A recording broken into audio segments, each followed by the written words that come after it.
Shalom saudara-saudara yang dikasihi oleh Tuhan. Bagaimanakah kita mengetahui bahwa Tuhan, Dia mengasihi kita? Saudara, kita bersyukur kita boleh mengenal Tuhan yang mengasihi kita karena Tuhan menyatakan kasih-Nya melalui Yesus Kristus. Disitulah iman kita berlabuh di dalam kasih Tuhan yang teguh itu, sehingga di dalam menghadapi segala macam tantangan, kita tetap memiliki keyakinan Dia mengasihi kita. Salam jumpa dalam program Tuhan adalah Gembalaku. Saudara, kehidupan sebagai orang percaya di dalam dunia ini, secara umum kita menghadapi tekanan eksternal di dalam dua hal. Yang pertama, tekanan itu dari manusia atau kuasa si jahat. Tetapi yang kedua, saudara, kita juga menghadapi tekanan eksternal dari situasi dan kondisi yang kita hadapi. Saudara, kedua hal ini yang kita hadapi dalam perjalanan hidup sebagai orang percaya. Saudara, dalam menghadapi kedua aspek ini, ada kalanya kita bisa menjadi lemah dan bisa kehilangan keyakinan. Bahkan orang percaya bisa saja merasa bahwa mengapa Tuhan tidak bergeming. Saudara, bagaimanakah sebenarnya kita perlu memahami apa yang telah Tuhan lakukan melalui karya Kristus di atas kayu salib di dalam kehidupan kita sehari-hari. Saudara, mari kita membaca Roma pasal 8 ayat 31 sampai 39. Sebab itu, apakah yang akan kita katakan tentang semuanya itu? Jika Allah di pihak kita, siapakah yang akan melawan kita? Ia yang tidak menyayangkan anaknya sendiri, tetapi menyerahkannya bagi kita semua, bagaimana mungkin Ia tidak mengaruniakan segala sesuatu kepada kita bersama-sama dengan Dia? Siapakah yang akan menggugat orang-orang pilihan Allah? Allah yang membenarkan mereka. Siapakah yang akan menghukum mereka? Kristus Yesus yang telah mati, bahkan lebih lagi yang telah bangkit, yang juga duduk di sebelah kanan Allah, yang malah menjadi pembela bagi kita. Siapakah yang akan memisahkan kita dari kasih Kristus? Penindasan, atau kesesakan, atau penganiayaan, atau kelaparan, atau ketelanjangan, atau bahaya, atau pedang. Seperti ada tertulis, oleh karena engkau, kami ada dalam bahaya maut sepanjang hari. Kami telah dianggap sebagai domba-domba sembelihan. Tetapi dalam semuanya itu, kita lebih daripada orang-orang yang menang oleh Dia yang telah mengasihi kita.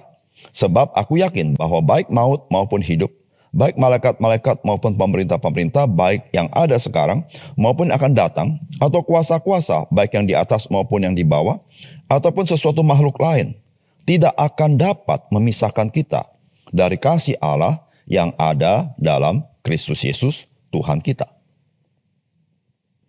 Saudara yang dikasihi oleh Tuhan, firman Tuhan yang telah dipaparkan sebelumnya dari bagian ini, sekarang Rasul Paulus menekankan satu hal, kenyataan bahwa Allah ada di pihak kita. Dari seluruh apa yang diuraikan dari bagian firman Tuhan sebelumnya. Itulah sebabnya kalimat Rasul Paulus ini menjadi penting. Yang dikatakan, sebab itu apakah yang akan kita katakan tentang semuanya itu? Jika Allah di pihak kita, siapakah yang akan melawan kita? Saudara, kalimat ini hendak menyadarkan kita betapapun kehidupan kita sebagai orang percaya banyak menghadapi badai kehidupan. Sesungguhnya orang percaya tidak perlu khawatir dan gentar. Bukan itu saja, keselamatan yang Tuhan berikan kepada orang-orang percaya di dalam Kristus adalah keselamatan yang teguh, pasti dan kekal, yang tidak dapat diganggu-gugat oleh siapapun dan apapun. Karena saudara-saudara, Tuhanlah, Dialah yang melindungi dan memeliharanya. Saudara, apakah pesan firman Tuhan dari bagian ini bagi kita? Saudara, yang pertama, saudara, firman Tuhan hari ini ingin meneguhkan kita bahwa Tuhan berada di pihak kita sebagai orang-orang percaya. Sehingga kita sesungguhnya memiliki pembela dan pelindung yang kokoh. Saudara, itulah yang dikatakan oleh firman Allah. Sebab itu apakah yang akan kita katakan tentang semuanya itu? Jika Allah di pihak kita, siapakah yang akan melawan kita? Ia yang tidak menyayangkan anaknya sendiri tetapi yang menyerahkannya bagi kita semua, bagaimanakah mungkin ia tidak mengaruniakan segala sesuatu kepada kita bersama-sama dengan dia? Siapakah yang akan menggugat orang-orang pilihan Allah? Allah yang membenarkan mereka? Siapakah yang akan menghukum mereka? Kristus Yesus yang telah mati, bahkan lebih lagi yang telah bangkit, yang juga duduk di sebelah kanan Allah, yang malah menjadi pembela kita. Saudara-saudara, kalimat Rasul Paulus ini kalimat-kalimat retoris yang kita pahami jawabannya.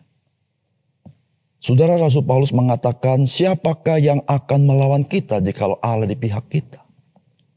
Saudara-saudara, siapakah orang, siapakah makhluk, siapakah pribadi yang lebih tinggi dan lebih berkuasa daripada Allah?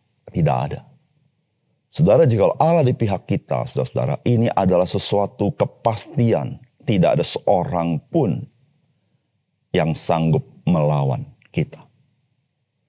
Tapi saudara, pertanyaannya, bagaimana saya tahu Allah di pihak kita? Maka firman Tuhan berkata, ia yang tidak menyayangkan anaknya sendiri, yaitu Yesus Kristus, tetapi yang menyerahkannya bagi kita semua. Saudara, Yesus Kristus adalah anaknya yang tunggal.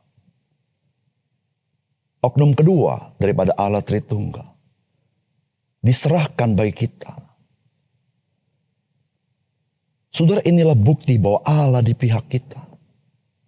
Allah mengasihi kita. Maka itu dikatakan, bagaimanakah mungkin ia tidak mengaruniakan segala sesuatu kepada kita bersama-sama dengan dia. Saudara, ini luar biasa sekali. Mengaruniakan segala sesuatu. Saudara, apakah ini masuk akal? Sangat masuk akal. Karena sebelum dia memberikan segala sesuatu, dia telah memberikan anaknya. Maka segala sesuatu pasti setara nilainya dengan pemberian anaknya itu. Oleh karena itu, saudara-saudara yang kasih dalam Tuhan, jikalau kita satu kali akan menerima segala sesuatu, itu bersama-sama dengan Kristus. Bukan karena jasa kita, tetapi karena karya Kristus itu. Oleh karena itu, saudara, dikatakan, siapakah yang akan menggugat orang-orang pilihan Allah? Saudara, kita tahu, saudara-saudara, sang penggugat itu adalah si setan, sang iblis, yang menggugat orang-orang percaya. Tetapi pertanyaannya adalah, siapakah yang akan menggugat orang-orang pilihan Allah? Saudara, iblis tidak sanggup menggugat. Karena dia telah dikalahkan oleh karya Kristus Yesus ke salib. Saudara, dikatakan, apakah Allah yang akan menggugat mereka? Padahal Allah itu membenarkan mereka. Saudara, firman Tuhan ingin memberitahukan kepada kita bahwa keselamatan yang Tuhan berikan, keselamatan yang pasti. Allah yang membenarkan orang-orang percaya tidaklah menjadi Allah yang menggugat orang-orang pilihannya. Dan Alkitab mengatakan, siapa yang akan menghukum mereka? Maka Alkitab berkata, Kristus Yesus telah mati. Saudara, mengapa disebut Kristus Yesus? Karena saudara-saudara, penghakiman terakhir seluruhnya berada di tangan Kristus Yesus. Pertanyaannya, apakah Kristus Yesus akan menghukum orang-orang percaya? Saudara, Alkitab berkata, dia telah mati bagi orang percaya. Bahkan dia telah bangkit dan duduk di sebelah kanan Allah. Dan dia menjadi pembela kita. Saudara yang dikasih oleh Tuhan. Kehidupan orang percaya mengalami pembelaan oleh Yesus Kristus. Disitulah saudara-saudara, kita mengetahui bahwa Tuhan ada di pihak kita.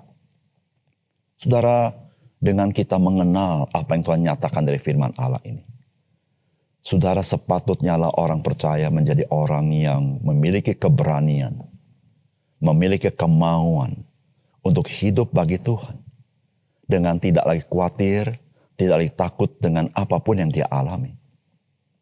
Satu hal yang orang percaya lakukan dalam hidup ini, sikapi dalam hidup ini, yaitu mengasihi Tuhan dengan segenap hidupnya.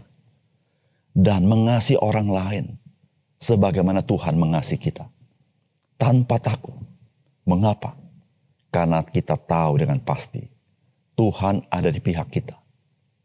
Karena Kristus, dia telah menjadi pembela kita dalam hidup kita. Saudara, apa yang menjadi kekhawatiran saudara dalam hidup ini? Saudara, lihatlah apa yang Tuhan nyatakan dalam kitab suci. Yang kedua, saudara, Tuhan mengasihi kita sebagai orang percaya di dalam seluruh musim kehidupan yang dilalui oleh kita. Saudara, firman Allah berkata, siapakah yang akan memisahkan kita dari kasih Kristus? Penindasan atau kesesakan atau penganiayaan atau kelaparan atau ketelanjangan atau bahaya atau pedang. Seperti ada tertulis, oleh karena engkau kami ada dalam bahaya maut sepanjang hari. Kami telah dianggap sebagai domba-domba sembelihan. Tetapi dalam semuanya itu kita lebih daripada orang-orang yang menang. Oleh Dia yang telah mengasihi kita. Sebab aku yakin bahwa baik maut maupun hidup, baik malaikat-malaikat maupun pemerintah-pemerintah, baik yang ada sekarang maupun yang akan datang, atau kuasa-kuasa baik yang di atas maupun yang di bawah, ataupun sesuatu makhluk lain, tidak akan dapat memisahkan kita dari kasih Allah yang ada dalam Kristus Yesus, Tuhan kita. Saudara yang kasih dalam Tuhan, firman Tuhan dengan jelas mengatakan, siapakah yang akan memisahkan kita dari kasih Kristus? Atau siapakah yang mampu membuat Kristus tidak mengasihi kita kembali? Penindasankah? Kesesakankah? Penganiayaankah? Kelaparankah? Ketelanjangankah? Bahayakah? Pedangkah? Saudara, semua yang disampaikan oleh firman Allah ini adalah musim-musim kehidupan yang mungkin kita hadapi dalam hidup ini. Tentu bukan musim yang baik. Musim yang tidak menyenangkan. Musim yang membuat orang bisa khawatir. Musim membuat orang bisa takut. Musim membuat orang bisa tawar hati. Saudara, orang percaya tidak lepas dari musim-musim yang seperti ini. Mungkin saja ada pertanyaan dalam hati kita. Tuhan, apakah Engkau mengasihi saya pada saat-saat yang seperti ini yang tidak begitu baik? Tetapi Alkitab memberitahukan kepada kita, siapakah yang dapat memisahkan kita dari kasih Kristus? Saudara yang kasih dalam Tuhan, Alkitab memberitahukan kepada kita, musim apapun yang engkau dan saya alami, saudara tidak mengubah Tuhan Yesus. Dia mengasihi kita. Dan Alkitab berkata, orang-orang percaya lebih daripada orang-orang yang menang. Bukan karena dia kuat, bukan karena dia cakap, tetapi karena kasih Kristus yang selalu bersama-sama dengan dia. Sehingga saudara yang kasih dalam Tuhan, dalam hidup kita ketika kita menghadapi segala musim yang kita alami, saudara-saudara, saudara, mari kita berpegang kepada tangan yang berlubang paku itu, yaitu tangan Yesus Kristus. Saudara, dia mengasihi kita, bahkan menyerahkan nyawanya bagi kita. Saudara, apakah ada situasi kondisi yang lebih berat daripada apa yang dia alami di atas kayu salib? Sehingga dia tidak dapat tanggung seluruh kesulitan-kesulitan kita. Bahkan kesulitan yang paling besar, yang paling berat, yang paling sukar sekalipun. Adakah lebih berat daripada tanggungan dia ketika dia naik ke atas kayu salib? Saudara, tidak ada. Jikalau dia telah menanggung yang terberat di dalam seluruh aspek kehidupan kita, saudara, apatah dia tidak menopang kita di masa-masa sulit, di musim-musim paceklik, musim-musim kering, yang tidak ada air itu. Saudara-saudara, dia Tuhan yang setia.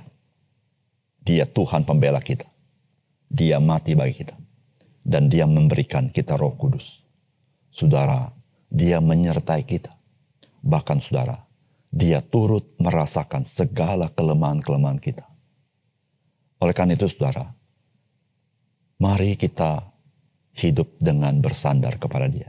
Apapun yang kita alami. Saudara, dia telah memberikan yang terbesar, terindah dalam hidup kita. Yaitu keselamatan dalam hidup kita. Saudara, kehidupan kita, tiap-tiap hari, saudara, dia yang memeliharanya. Dia yang mengasihi kita. Oleh karena itu saudara, kuatkan hati kita. Tetap memandang kepada Yesus, Juru Selamat kita. Yang tidak pernah meninggalkan kita. Mari kita berdoa. Bapa surga, terima kasih untuk kebenaran firman-Mu. Biarlah firman-Mu sekali lagi meneguhkan hati kami, bahwa Tuhan ada di pihak kami sebagai orang-orang percaya. Ketika kami menghadapi segala kesulitan, tantangan, pergumulan yang tidak gampang sebagai orang percaya, Tuhan, kami diingatkan bagaimana Engkau tidak menyayangkan anak-Mu, tapi Engkau memberikannya bagi kami. Tuhan, kami percaya Engkau akan memberikan segala sesuatu yang kami butuhkan bersama-sama dengan Kristus, bukan karena kebenaran kami, tetapi karena kasih sayang Tuhan kepada kami. Tuhan berkati firman-Mu, meteraikan dalam hati kami. Terima kasih Tuhan. Dalam nama Tuhan Yesus kami berdoa. Amin.